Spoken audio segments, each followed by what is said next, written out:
morning students. Today we will discuss about a new topic that is global management. Okay, so आपके syllabus में जो global management के regarding given syllabus है उसमें basically ये mention है कि what is global management, enterprise and global management कि basically enterprise का हम global management किस तरीके से कर सकते हैं.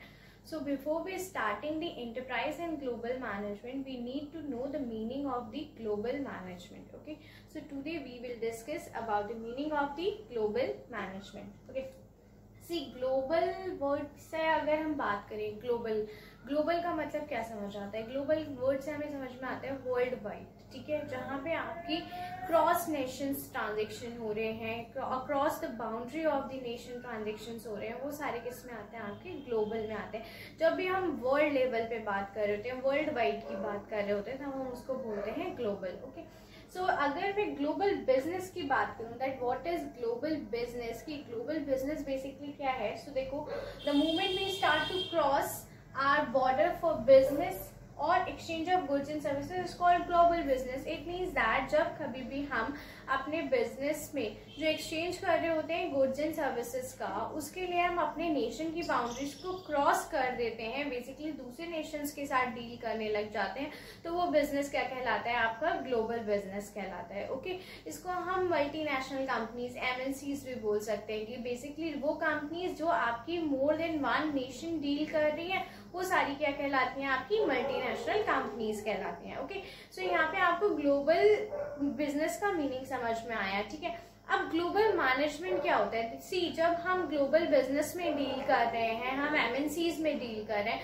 तो उन एमएनसीज को मैनेज करने के लिए, उस ग्लोबल बिजनेस को मैनेज करने के लिए हम जो भी प्रैक्टिसेस फॉलो करते हैं, जो भी टेक्निक्स फॉलो करते हैं, वो सब आपकी ग्लोबल मैनेजमेंट कहलाती हैं. सी, techniques and practices that are involved in directing and controlling international organization. It means that कोई भी international organization जिसको कंट्रोल करने के लिए हम जो भी practices फॉलो करते हैं, जो भी टेक्निक्स फॉलो करते हैं, वो सब क्या कहलाती है, आपकी ग्लोबल मैनेजमेंट कहलाते हैं. सी, ग्लोबल बिजनेस का एग्जाम्पल आप ऐसे ले सकते हो. सपोज एक फोर्ड कंपनी है, फोर्ड कंपनी एक यूएस की कंपनी है.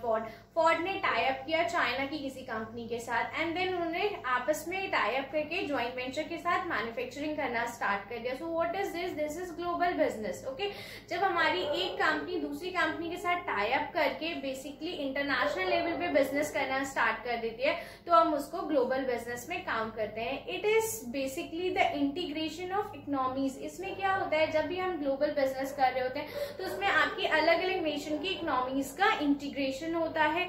यहाँ पे क्रॉस कल्चरल इंटीग्रेशन होता है, क्योंकि अगर मैं इंडिया में हूँ तो मेरा कल्चर अलग है, लेकिन अगर मैं किसी बाहर की कंपनी के साथ, अमेरिका की किसी कंपनी के साथ टाई अप कर रही हूँ, उनका कल्चर अलग होगा, तो दोनों ही कल्चर का क्या होगा, इंटीग्रेशन होगा. जस्ट बिकॉज हमें एक बिजनेस को कैरी ऑन करना है, एक बिजनेस को आगे मूव ऑन करना है, तो हमें ये जरूरत पड़ेगी कि हम एक दूसरे के कल्चर को अंडरस्टैंड करें, एक दूसरे की बिजनेस प्रैक्टिसेस को अंडरस्टैंड करें, ताकि हम अपने बिजनेस को आगे मैनेज कर सके. ओके, सो यहाँ पे बेसिकली जब भी हम ग्लोबल बिजनेस की बात कर रहे होते हैं, तो वहां पे integration of economies, integration of cultures, ये सारे वर्ड यूज किए जाते हैं. ओके, तो ग्लोबल मैनेजमेंट बेसिकली क्या है, एक वो कंपनी जो आपके ग्लोबल लेवल पे डील कर रही है, आपकी कंपनी जो एक एमएनसी है, मल्टी नेशंस में डील कर रही है, उन कंपनीज को मैनेज करने के लिए हम जो भी टेक्निक्स, जो भी प्रैक्टिसेस फॉलो करते हैं, वो सब आपकी किस में आती है, ग्लोबल मैनेजमेंट में आती है. ओके, सो आप जो हम ग्लोबल मैनेजमेंट पढ़ेंगे, उसमें बेसिकली हमें ये देखना है कि ग्लोबल मैनेजमेंट किस तरीके से किया जाता है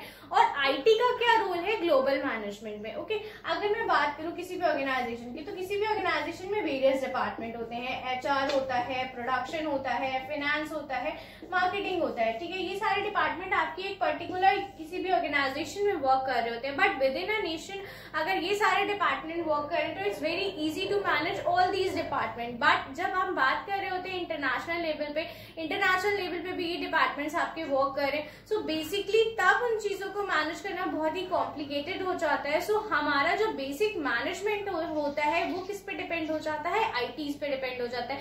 क्योंकि अगर हम देखें तो आईटी में हमने अभी थोड़े दिन पहले हमने एक एससीएम पढ़ा था, सप्लाई चेन मैनेजमेंट। अगर यही सप्लाई चेन मैनेजमेंट आपकी विद इन अ नेशन है, आप इजीली उसको मैनेज कर सकते हो, बट यही सप्लाई चेन आपकी आउटसाइड द नेशन हो गई, वेरियस नेशंस में हो गई, ठीक है, मोर देन वन नेशन में डील कर रही है, तो आप उसको कैसे मैनेज करोगे? ऑब्वियसली बात है, you need to IT, you need information technology to manage the supply chain management. Okay, इसी के साथ अगर आपका ERP सॉफ्टवेयर हम देखें तो ERP को भी इसीलिए डिजाइन किया गया कि हमारे जो अलग अलग रिसोर्सेज अलग अलग नेशंस में अलॉट किए गए हैं, उन रिसोर्सेज को हमें कैसे यूटिलाइज करना है, कैसे उनसे हमें मैक्सिमम आउटपुट लेना है, वो सारा हम ERP में देखेंगे। EMS जो था बेसिकली इंटरप्राइज मैनेजमेंट सिस्टम, इसको आप ग्लोबली डील कर रहे हो, इंटरप्राइज को आप ग्लोबली मैनेज कर रहे हो EMS की हेल्प से, तो ये भी आपका ग्लोबल मैनेजमेंट में आता है। तो हमें ये देखना है बेसिकली कि आपकी जो IT का रोल है वो आपके ग्लोबल मैनेजमेंट में क्या है, IT किस तरीके से आपके ग्लोबल मैनेजमेंट को डील कर रही है। Okay, so in this video we will discuss only the meaning of the global management and the concept which is related to your global business, ठीक है। अब आगे की आने वाली वीडियोस में मैं IT का रोल आपको बताऊंगी कि आपका बेसिकली IT का रोल क्या है ग्लोबल मैनेजमेंट में, और IT किस तरीके से एक इंपॉर्टेंट रोल प्ले कर रही है किसी भी ग्लोबल मैनेजमेंट के लिए। Thank you, have a good day.